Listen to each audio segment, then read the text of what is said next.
ठीक है, thank you. ये है उत्क्रमित मध्य विद्यालय, वहाँ के बच्चे हैं, साइंस स्टूडेंट हैं ये सब, और इन्होंने आज एक मॉडल तैयार किया हुआ है घर के रूप में। और आज हम लोग प्रकाश को मोड़ना और अपनी ज़रूरत के हिसाब से प्रकाश का प्रयोग करना सीखेंगे कि प्रकाश को हम किस तरीके से मोड़ सकते हैं और उसका प्रयोग कैसे कर सकते हैं। ठीक है, तो बच्चों इसके बारे में हम लोग जानकारी प्राप्त करेंगे। इसके लिए तैयार हो तुम लोग? Very good. लड़कों के द्वारा बनाया हुआ और एक बालिकाओं के द्वारा बनाया गया दो प्रारूप है घर का। और हम लोग जानते हैं कि प्रकाश जो है सदैव सीधी रेखा में गति करता है। तो ये मालूम है हम लोगों को? प्रकाश सदैव कैसे गति करता है? सरल रेखा में गति करता है। और प्रकाश इस समय जो है सबसे तेज गति अगर किसी की मापी जाती है तो उसको हम लोग लाइट में मापते हैं, प्रकाश में मापते हैं। प्रकाश की चाल निर्वात में हम लोगों को पता होती है कितनी है, 3×10⁸ मीटर प्रति सेकेंड। और जल में प्रकाश की चाल कितनी है? 2.25×10⁸ मीटर प्रति सेकेंड। तो यदि इतनी तेज से कोई चीज चल रही है और यहाँ पे इतनी बड़ी भरपूर मात्रा में उपस्थित है तो उसका प्रयोग हम किस प्रकार से करें, इसकी जानकारी आज हम लोग दो दर्पण के माध्यम से प्राप्त करेंगे। ठीक है, ये हमारे पास दो दर्पण हैं और बाहर प्रकाश स्थित है, तो उस प्रकाश को हम अंधेरे कमरे में किस प्रकार से ला सकते हैं अपनी जरूरत के हिसाब से, उसको आज हम सीखेंगे। अभी हाल फिलहाल में ही राम मंदिर का उद्घाटन हुआ था, आप लोगों ने देखा था कि वहाँ भगवान की मूर्ति पर प्रकाश को किस प्रकार से उनके मस्तक पे केंद्रित किया गया। तो उसके लिए कई सारे दर्पण लगाए गए थे अलग अलग एंगल पे, और उस प्रकाश को जो बाहर था उसको वहाँ से मोड़ करके भगवान के मस्तक पे क्या किया गया था? गिराया गया। ठीक है ना, ये हम लोगों ने उसमें देखा था या नहीं देखा था?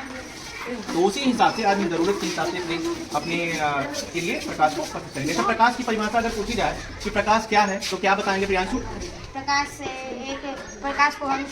एक सीधी रेखा में भ्रमण करने वाली ऊर्जा है। ठीक है, प्रकाश क्या है? प्रकाश वह है जिसकी उपस्थिति के कारण हम किसी वस्तु को क्या कर पाते हैं? देख पाते हैं। ये प्रकाश की सबसे सरल परिभाषा है। यदि आपसे कोई पूछे कि व्हाट इज अ लाइट, तो आप आराम से बता सकते हैं कि प्रकाश एक ऐसा माध्यम है जिसकी उपस्थिति में हम किसी वस्तु को क्या कर पाते हैं? देख पाते हैं। जैसे इस समय प्रकाश उपस्थित है थोड़ी बहुत मात्रा में, इस वजह से हम आपको क्या कर पा रहे हैं? देख पा रहे हैं। और सभी वस्तुओं को छू के महसूस भी कर ले रहे हैं और उनको आंखों से क्या कर पा रहे हैं? देख पा रहे हैं। तो अब हम प्रकाश को कैसे मोड़ना है और इसके अंदर किस प्रकार से प्रकाश को उपस्थित करना है, क्योंकि इस कमरे के अंदर तो बहुत अंधेरा है ना, उस अंदर दिख नहीं रहा है। तो प्रकाश को फोल्ड करके या मोड़ करके ला करके इसमें हम देखेंगे। ठीक है, चलो विष्णु इधर आ, और वहां से सूर्य के प्रकाश को अपनी जरूरत के हिसाब से उस कमरे के अंदर क्या करेंगे? प्रविष्ट कराएंगे ना इधर।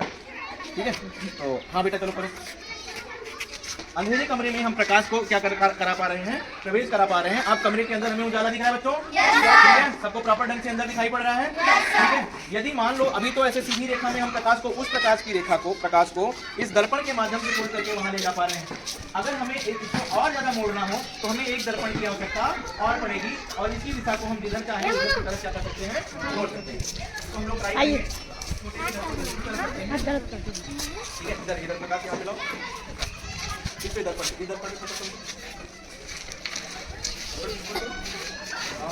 ये देखो, अभी इस प्रकाश को हम उस कमरे में डाल पा रहे हैं, नहीं डाल पा रहे हैं? मैं वो कमरे दिखाइए, आगे आकर के उस कमरे को दिखाइए। हम देख पा रहे हैं कि प्रकाश की किरण वहां जा नहीं सकती है, लेकिन अरे एकदम बंद मत करिए, नहीं तो आप सीधे पीछे ना। देखिए प्रकाश जो है हम लोगों से बिल्कुल विपरीत दिशा में है, लेकिन हम दो दर्पणों के माध्यम से, अभी दोनों दर्पण पे फोकस करिए आप, एक दर्पण वहां है और एक दर्पण उसकी विपरीत दिशा में है, यहाँ पे दिखाइए। एक दर्पण इसकी विपरीत दिशा में है और दोनों दर्पणों के माध्यम से हम प्रकाश को दूसरे वाले कमरे में भी क्या कर पा रहे हैं? पहुंचा पा रहे हैं। तो इससे हमें क्या शिक्षा मिल रही है कि प्रकाश को हम अपनी आवश्यकता के अनुसार चमकने वाली वस्तु को लगा करके जिधर चाहें उधर क्या कर सकते हैं? पहुंचा सकते हैं और मोड़ सकते हैं। ठीक है ना, हम लोगों ने थोड़ी देर पहले प्रैक्टिकल करके देखा था, अब हम बच्चों के माध्यम से उसका प्रैक्टिकल करवा रहे हैं। सूर्य का प्रकाश आप देख सकते हैं, इसमें वीडियो में बहुत कम तरीके से आ रहा है। ये यूमेश हुंडेली है और बच्चा, इसका नाम प्रियांशु है, कक्षा 8 का छात्र है और प्रकाश को ये मोड़ने का प्रयास कर रहा है। हमारे पास एक घर का प्रतिरूप है और उस घर के अंदर अंधेरा था, तो ये प्रकाश को जो है मोड़ पा रहे हैं। एक दर्पण इन्होंने और लगाया है और उस दर्पण को, बेटा सुनो मेरी बात सुनो बच्चे, इधर देखो, उस लाइट को, ठीक है ना, उस दर्पण के प्रकाश को इस दर्पण पे डाल करके अपने अनुसार उस दर्पण को जो है प्रकाश को क्या करेंगे? दूसरे वाले घर के अंदर हम पहुंचाएंगे। ठीक है, और दूसरे घर के अंदर भी देखिए दूसरे दर्पण से हम प्रकाश को क्या कर पा रहे हैं? अंदर की ओर पहुंचा पा रहे हैं। इस दर्पण का प्रतिबिंब इस दर्पण से टकरा करके और उस घर के अंदर बहुत आसानी से पहुंच पा रहा है। तो अभी हम लोगों ने उदाहरण दिया था, बच्चों को इससे सीखने को मिला, क्योंकि प्रकाश सदैव सरल रेखा में गमन करता है, इस बात की जानकारी हम लोगों को है। और आज हम सीख भी पाए कि प्रकाश को हम कैसे सीधे अपने तरीके से क्या कर सकते हैं? फोल्ड कर सकते हैं और मोड़ सकते हैं। ये हमारे कक्षा 8 के बच्चे हैं, छात्र छात्राएँ हैं, और इनका मनोबल ऊँचा करने के लिए हमारी बड़ी अध्यापिका श्रीमती मनोरमा मैम जी हैं।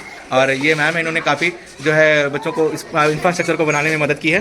Thank you. हमारे हेडमास्टर साहब भी हैं इंस्ट्रक्शन में लगे हुए हैं कि देख रहे हैं कि किस प्रकार से चीज़ें क्रियान्वित की जा रही हैं। तो सर, प्रकाश को मोड़ना और अपने अनुसार अपनी सुविधा के अनुसार अंधेरे कमरे में कैसे पहुँचाया जाए, इस तरीके को बच्चे जो है सीख रहे हैं। हाँ, और प्रैक्टिकली खुद भी करके देख रहे हैं 2 दर्पण के माध्यम से। ये क्या है, प्रकाश का अपवर्तन हो रहा है इसके माध्यम से, परावर्तन हो रहा है? प्रकाश को परावर्तित किया जा रहा है चमकती हुई वस्तु पे डाल करके। अच्छा, परावर्तित जब हम प्रकाश को करते हैं तो जिस सतह से हम परावर्तित करते हैं तो वहाँ क्या बनता है? वहाँ पे वहाँ पर कितने प्रकार का कोण बनता है? 2 कोण बनते हैं। हाँ, बताओ बेटो। तो जो कोण जहाँ से प्रकाश आ रही है तो अभिलंब के सहारे जो कोण बनती है उसको हम कौन कहते हैं? आपतन कोण और परावर्तन कोण। और उसे छोड़कर जब दूसरी दिशा में जाती है तो फिर कौन बनता है? परावर्तन कोण। ठीक, धन्यवाद। ठीक है सर। इसी को हम लोग प्रयोग के माध्यम से सीखते हैं, तो हमारा ज्ञान क्या है वो मजबूत होता है। बिल्कुल सर। और वो हम कभी भूलेंगे क्या? ये इसको प्रोजेक्ट बेस्ड लर्निंग भी बोलते हैं। हाँ सर। कि हम किसी प्रोजेक्ट को बनाकर उसके सहारे हम कोई चीज़ें जो विज्ञान की बातें हैं उसको हम उसमें प्रैक्टिकली प्रयोग के द्वारा अगर उसमें हम सीखते हैं, उसी को बोलते हैं प्रयोग आधारित शिक्षण।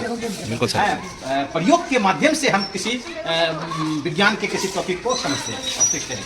ये हमारा मेमोरी प्रेस से मजबूत होता है, हम ज़्यादा दिनों तक नहीं भूलते हैं। बिल्कुल सर। हम इन चीज़ों को जब भी हमारे मस्तिष्क में ये विचार आएगा कि प्रकाश क्या चीज़ है, प्रकाश कैसे आपतित होता है, कैसे परावर्तित होता है, तो हम उसको क्या है कि वो हमारा जो वो प्रोजेक्ट है वो हमारे मस्तिष्क पर आ जाएगा और हम ठीक प्रकार से उसको व्याख्या कर सकते हैं कि इसको, क्योंकि वो मस्तिष्क में वो मेमोरी ट्रेस बना हुआ है। हम प्रकाश के जो सारे नियम हैं और गुण और धर्म जो अध्ययन करना है हमको विषय में, उसको हम इस प्रयोग के माध्यम से ही सीख जाते हैं, हम दूसरों को बता भी पाते हैं। बहुत बहुत धन्यवाद सर। ये हमारे हेडमास्टर साहब थे, इन्होंने बच्चों का ज्ञान वर्धन किया, इसके लिए बहुत बहुत धन्यवाद सर आपका। ठीक है बच्चों, समझ में आ गया। अब अपनी ज़रूरत के हिसाब से हम चीज़ें कर पाएंगे। बहुत बढ़िया, थैंक यू बच्चा पार्टी।